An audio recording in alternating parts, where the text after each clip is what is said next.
que os Estados Unidos voltaram a atacar o Irã após anunciar o fim do cessar-fogo. Então, vamos com essa notícia e a gente vai dar uma olhadinha aqui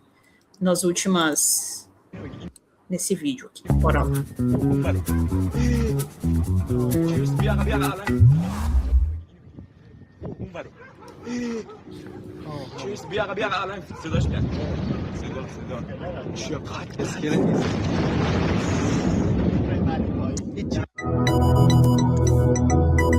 E depois desse bombardeio americano, tá, que foi na cidade de Bandar Abbas, no Irã, os iranianos dizem que os ataques dos Estados Unidos interromperam a reabertura do Estreito de Hormuz, né? Então eles vão segurar ali a movimentação no Estreito de Hormuz. E claro, aqui vamos ouvir um pouquinho até a gente começar. Vamos agora falar de uma das principais notícias, que não é do Brasil, é do mundo. Bora lá, que a gente precisa ouvir isso aqui é importante. Porque, afinal de contas, né, os Estados Unidos está emplacando a continuidade da guerra aí, com tudo acontecendo aqui na América Latina também. Então, vamos lá. Gente, quem ainda puder contribuir, faltam R$37 mais uma membresia. Bora de Pix ou Superchat, do jeito que vocês puderem. Quem aqui puder mandar R$1, se 30 pessoas mandarem R$1, a gente fecha a live. Se 15 pessoas mandarem R$2, a gente também fecha a live. Vamos lá, a gente consegue, hein? Vamos ouvir o que o Jamil Chad tem para falar aqui dessa questão com os Estados Unidos, que foi uma questão que nos arrebatou durante essa semana. Vamos ver.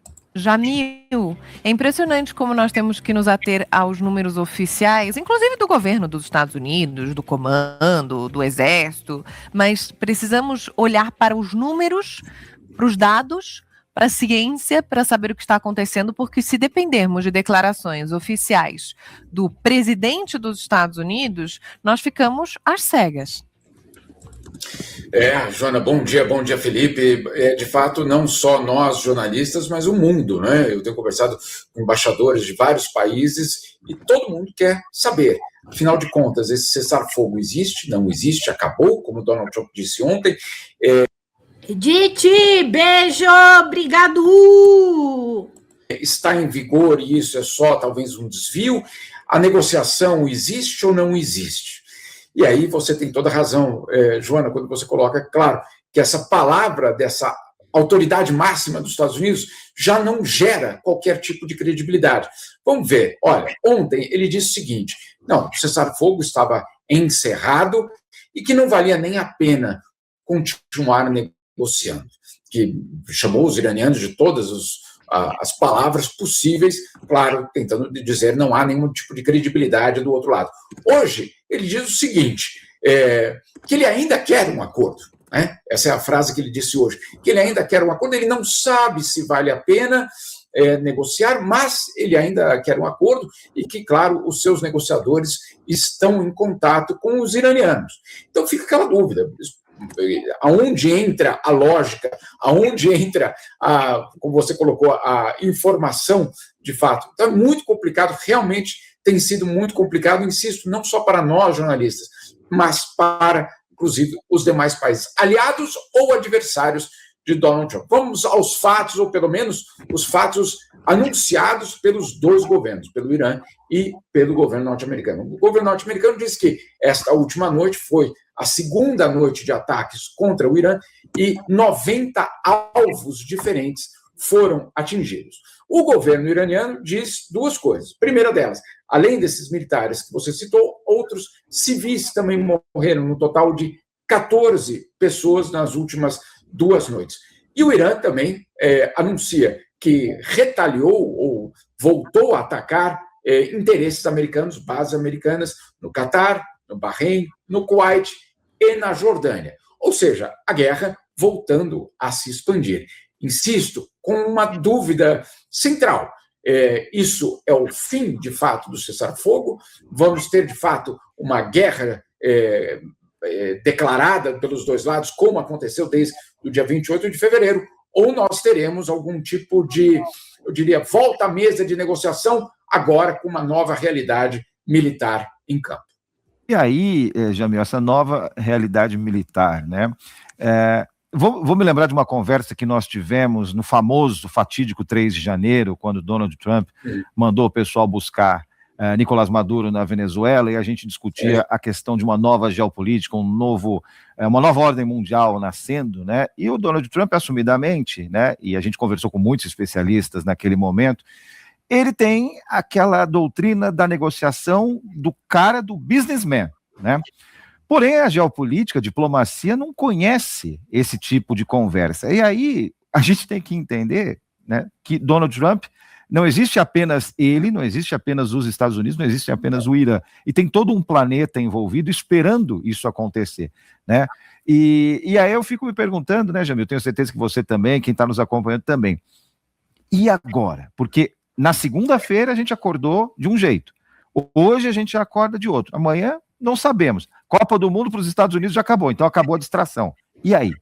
Não você fazer nenhum tipo de planejamento, porque, claro, de um lado existe eu diria, a incerteza como estratégia, né? Ou seja, eu posso desfazer o que eu fiz ontem, um acordo não vale nada no dia seguinte se eu não quiser mais esse acordo, ou seja, não há um compromisso algum basicamente com algum tipo de, vamos dizer assim, documento assinado. Vamos lembrar, o Irã é acusado de ter atacado 3 navios comerciais no Estreito de Hormuz e, por isso, houve essa retomada dessa guerra. O Irã diz que não fez isso. O governo norte-americano diz que a violação veio do Irã. O Irã diz que a violação veio do governo norte-americano. Então, é realmente muito complicado, insisto, para bolsas, para o comércio internacional, para a geopolítica. E como você falou, Felipe, Donald Trump muitas vezes atua como um negociador, como se ele estivesse na presidência do conselho da empresa dele, fazendo algum tipo de gesto. Não, como se ele fosse síndico do prédio dele, né? Peraí, não é nem da empresa. Não, tipo síndico lá da reunião de condomínio da carochinha, né?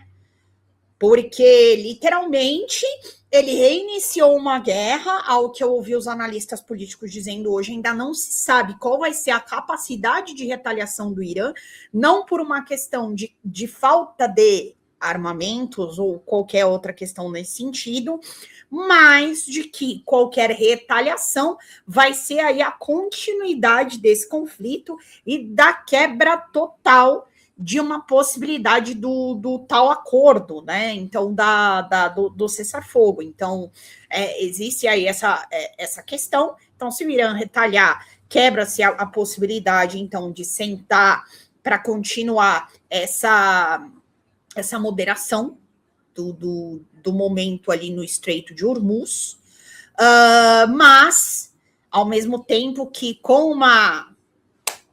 isso pode ter acontecido para uma pressão dos Estados Unidos sobre o Irã, para que as coisas sejam feitas do jeito que é melhor para eles, que é aquilo que a gente já está cansado de saber que sempre acontece, né? Eles tentando forçar a barra para que os requisitos para esse acordo, para essa mediação, sejam mais favoráveis aos Estados Unidos.